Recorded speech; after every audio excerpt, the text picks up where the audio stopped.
removal spells for your opponent's large creatures that they're going to try to put an Embercleave on. It's just going to be a really tough match for Lucas, I think. Kenji Egashira here cosplaying as Steampunk Ezio Auditore, as you can see, as he has a look at his opening hand. There's that combo, Shepherd of the Flock versus a Showdown of the Skalds. These two cards work very well together, Money. Yeah, no white mana for Kenji, so a bit of a risky keep, but because he's on the draw, I think reasonable to go for it. Does have access to that Lovestruck Beast. So still has a 1-mana play and potentially a 3-mana play if he finds that third land. Lucas mulliganing to 5 here on the play, so already not the best start here in the matchup. Looking very good for Kenjo here.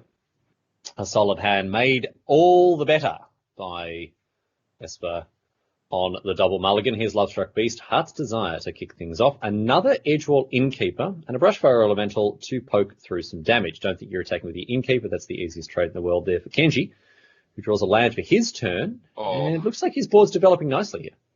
Yeah, Kenji just drew the Branchloft Pathway, does have white mana on the back of that. So Kenji has 3 lands in all of his colors, and Lucas is looking at a hand of another Edgewall Innkeeper. Stomp, pretty good draw. Not going to lie, that's a really good draw here for Lucas. Gets rid of the 3-1, enables the attack with the Elemental again. And with a land next turn, the Edgewall Innkeeper can draw a card here with the Bone Crusher Giant. But Kenji, ripping hot Plasma off the top of his library with another Edgewall Innkeeper. It plays out the Lovestruck Beast. Striking while the iron is hot. Oh dear, Questing Beast with 2 lands. Yes, please. Yeah, no attack available this time. Lucas has a really tight window to hit that third land, and by a really tight window, I mean Lucas has next turn to hit that third land. If he hits it, draws 2 cards off Bone Crusher Giant, may still be in this. If Kenji finds the 4th land to play Showdown of the Skalds and Lucas misses, this game is over. There's no coming back from that for Lucas. Even with Embercleave in hand, Kenji just has Giant Killer's removal for something. Oh God. Giant Killer's such a beating in this matchup, dude. Giant Killer's such a beating. Giant Killer is just absolute annihilation in this time. I mean, it does what it says on the tin. What do you want from it? It does exactly what it says. It kills giants, man. It kills giants. Hang on, wait. Manny, entertain the audience. I'm going to see exactly how many giants Giant Killer doesn't kill. All right. Lovestruck Beast, Edgewall Innkeeper, Kenji has 2 5/5s on the board, 2 Showdowns in hand. Lucas does find that third land. Oh, never mind. There's like 50. Don't worry about it. I take it all back. There's like 50, dude. All right, never mind. You're not going to give us the full list here? E-Guard, the Freezing Flame, Armory Guard, Battle Herder, Bone Shaman, Bulwark Giant, the list goes on. Double Edgewall Innkeeper into Bone Crusher Giant here. Very nice way to recoup some of that lost card advantage. Lucas he's refusing to go down here. Not going down without a fight. Go on, Riley, but unlike the list, I don't think this game is going to go on for much longer for Lucas here, as Kenji with that 5th land, able to play Gold Span Dragon here. Lucas, no answers in sight, nowhere close to lethal, and once Kenji has Dragon on the board, should he choose to play it this turn, could just be safe and drop a Showdown of the Skalds. The next turn, he could just double Showdown, and he will find lethal that way, but I think Dragon is just an easy play here for the. Should I just go back to reading the list then? Is that going to be their entertainment? Caravan Herder, Cloud Goat Ranger, Countryside Crusher. That's a 3/3. I guess it's always like a 10/10 usually, so you always think of it like that. But yeah, Countryside Crusher. Who knew? Yeah, Cloud Goat Ranger that has an asterisk. It does have an ability to pump its power for 2, I believe. That's right. So Cloud Goat Ranger is like sometimes choppable. Yeah, terms and conditions apply on the Cloud Goat Ranger. Here's the attack now. Lovestruck Beast getting in ×2, plus Goldspan Dragon. So this is a crisp attack for 14. Riley, I have a bold strategy. Go on. Lucas could just not block here and put himself out of his misery. Now he does have access to it. Could play it off as a misclick. It's definitely possible. I think he could get away with it. In a time like this, all options are on the table. Let's explore this line further. So he's on 14. He takes 14 damage. What's the next step after that? Next step is sideboarding. You're not in the game. You mulligan 5 on the play, and okay. Yep. horrendous matchup, maybe you're okay. Okay, all right, good. This is sounding interesting so far. Then now, Manny, talk us through the next part of this high-level play. Oh, we are going to see a block. We are going to see a block. So double block now on the Lovestruck Beast. Going to clean out one of them, but that's still 9 damage coming across. And with Goldspan Dragon, with a Giant Killer now just coming down as a 1/2, draws an extra card. Riley. This is Kenji asserting dominance. And look at this. Look at this. No more. Not only the actual factual victory. Conceded. I think the no block line had very valid applications there. Had undiscussed merit to it, yes, indeed. Well, we discussed it. I don't think it was undiscussed merit by any means.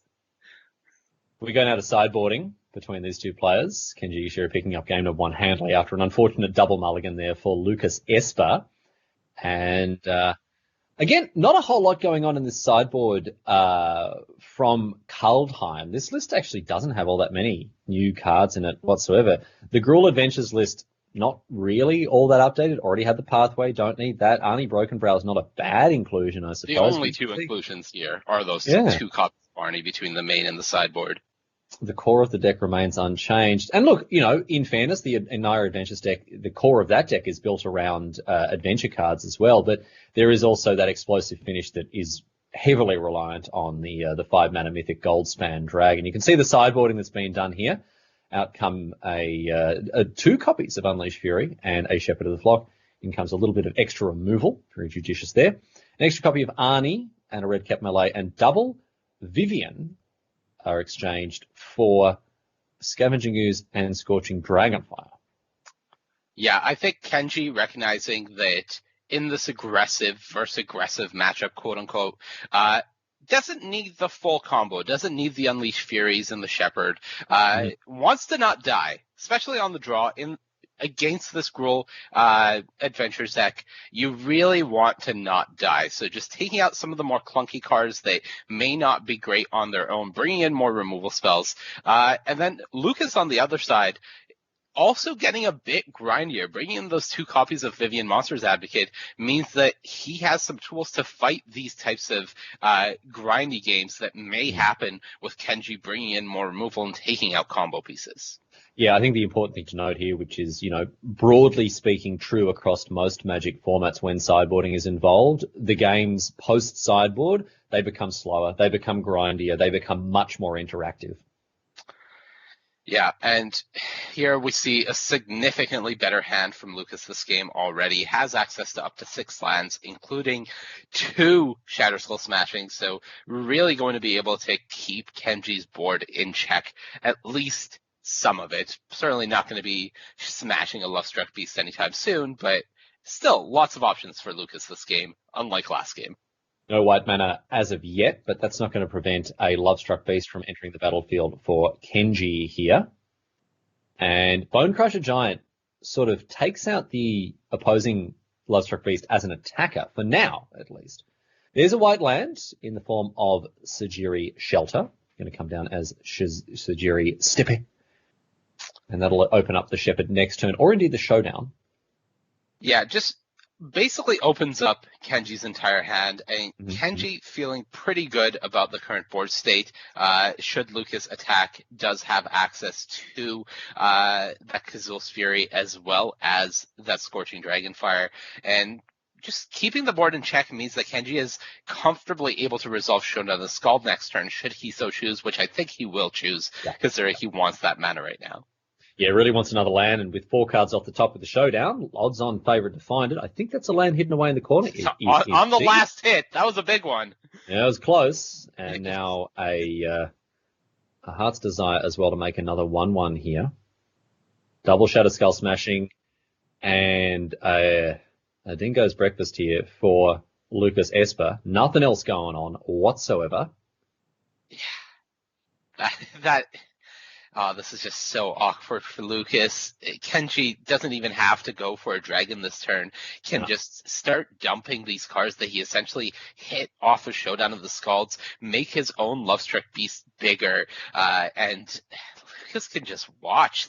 There's nothing happening here for Lucas. I'm really glad that we're seeing card advantage pushed into other colors. You know, I'm not saying that all of the cards that have done this recently have got it absolutely right, but with stuff like Showdown of the Skulls, with cards that allow non-blue decks to accrue card advantage, you know, conditional card advantage certainly, but card advantage, I think it's, I don't know, it's welcome, it's refreshing, and it requires you to build your deck in a certain way. Obviously, Showdown of the Skulls, you have to be able to burn through those 4 cards as quick as possible if you want the full value off of them, but you know, we see exciting new approaches taken to the construction of these 60 cards, these 75 cards, to get the most out of almost puzzle-like cards like Showdown of the Skulls. You have to build in a certain way.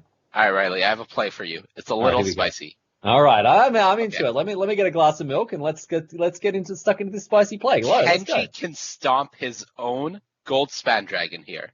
Yep. To create 2 more mana, essentially making it free, but getting that Bone Crusher Giant out of the Showdown of the Scald zone that it's in right now. Yes. Makes the 2 mana back and gets to put a counter on. And because the counter would resolve first, he would still be safe from a Scorching Dragonfire. Oh, wow, because it gets the extra counter. Spicy! Oh, we're going to see it as well! Kenji Egashira, let's go. Off the top You rope. love How to see big is this man's brain? In it comes the Goldspan Dragon across after being stomped by Kenji Egashira. What a play. So sick, and Marnie saw it coming from a mile away. Congratulations to you both. The cranial capacity of these 2 men combined is unmeasurable by modern instruments. Oh my god. And he has the Kazul's Fury, 2 more mana before the Shepherd of the Flock. Oh my goodness, Kenji. This is game, Riley. It's over. And then the Kazul's Fury here. It's over. For another counter. And a GG, a no-re from Kenji Egashira.